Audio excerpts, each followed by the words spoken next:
a very special introduction for a very special man, methinks. Yes, this is a local civil rights leader, activist for many, many years, and our annual visit with Dr. C.O. Simpkins, who was a state legislator from our area, city council, or had made a run for mayor. I can't thank you enough for joining us. By the way, happy birthday. We missed your birthday last week. Thank, Uh, thank happy you so very much. happy belated birthday to you, and thank you for joining us. Dr. Simpkins, would you tell us on this, Martin Luther King Day, tell us about when was your first meeting with Dr. King? When was it? And can you tell us about that meeting, the specifics? I met Dr. King in Chicago at a church in 1957, 56. And it was a very good meeting. We became friends right away. I was having trouble here in Shreveport, and he was having difficulty in Montgomery, Alabama. We talked about our difficulties and how to solve them. We started off very well. We've got to ask you to describe the difficulties in Shreveport because you went through such horrible situation. Describe what was happening. Hell on earth is not a bad description. Yeah. Tell us about that if you don't Yeah. mind. Well, it was very bad. At that time, you couldn't register to vote. Had only 5,000 black registered voters. There was police brutality. There was segregation in schools. Just a terrible thing. We just were not free at that time. So we discussed our different problems and our ways to solve it. He was organized in Southern Christian Leadership Conference. He asked me to be a part of it. I joined him finally. He was president. I was vice president of it. We traveled to many places in the South trying to get people registered to vote. We had a hearing of a Civil Rights Commission here in Shreveport. It's supposed to be in Shreveport, but things were so bad in Shreveport, they had to have it in New Orleans. That was predated the voter registration thing. Now, Dr. Simpkins, the more you became involved locally in the civil rights movement, the more you became involved in that national movement led by Dr. King, Dr. Abernathy, et cetera. The more you became a target. The more negative things happened in your life, right? Well, they became a target. They bombed my lake house and set it on fire the next day. The house I was building, they bombed that one. Then they shot at me several times and put dead cats on the lawn. They burned crosses. And a lot of things that they did, but I still learned to forgive them and to still respect them and love them. Explain that to us just a little bit. If somebody blew up my house, if somebody With my little kids inside. if my life were constantly to love them and forgive them. You don't like the deed, but you still to love the person. God teaches us to love everybody and to forgive them. And I've done that. You left Shreveport, though, at some time. You had 5 children. It was a safety issue for you, wasn't it? Well, it was safe, more or less for them, because they were targets. They saw the dead cats on the lawn, and they got the threatening phone calls. They suffered quite a bit, too. You were a dentist by trade. You went and practiced in New York for 20-some years. What made you move back? Well, I really didn't want to come back, but I remarried. I wanted to show my wife my home, so I brought her to Shreveport, and she said, I like this place. I said, you got to be out of your mind. They try to kill me down here.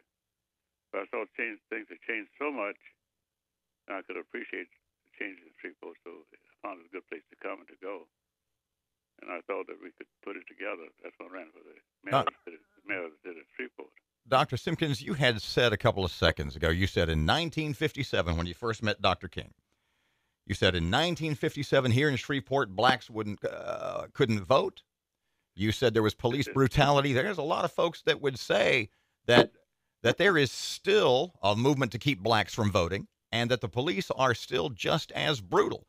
Well, that's what happened with King. And he planned in 1968 to have a Poor People's March on Washington to bring millions of people to Washington to sit in on the Congress acted. And he's going to act on housing, education, jobs, and voting rights. And he was killed before he could do this. But if he had lived, this is what he would have done and would have accomplished this.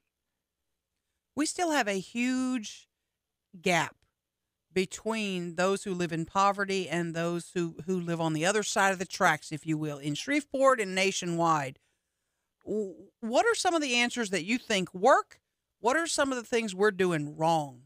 Well, I think that what he would have done, he would have had this march and would have stated that Congress acted. Congress just hadn't acted on things and just made a mess of everything. We're in terrible shape now because of Congress inaction on anything that we proposed for them. So we've got to work it out the best way we can. Still suffering a lot. But if King had been successful, this would have been a better place to live. I started to ask you a couple of seconds ago. I said that there are a lot of people who say that from 1960, 1962, 64 to 2016, that things haven't changed that much. What's your assessment of that? Well, things have changed quite a bit. There's different with the police now. You have a different mayor now. We can vote now, but still there's people in poverty. It's not complete yet, but we make progress. I think we're learning to care about each other more now. We're concerned about each other, both black and white. It's a different ballgame. It's not as bad as it has been, could have been. I think we're making progress. It's slow in coming, but I think we'll get there. What is your message to those who still might live in our community and who are prejudiced, who do carry racist views? Learn how to love. Learn how to forgive. Try to have a better life.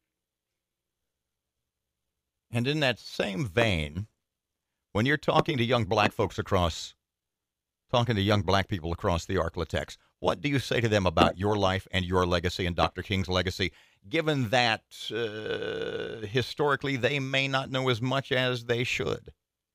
Well, I try to tell them as much as I can how people suffered. I tell them, look to your grandparents, and they'll tell you the story of difficulty that they've had and how they had to overcome. A lot of it by having faith and forgiving. So I tell them, just keep the faith, keep on believing. Don't give up. Learn how to love each other. Learn how to care about each other. In a way will be made for you.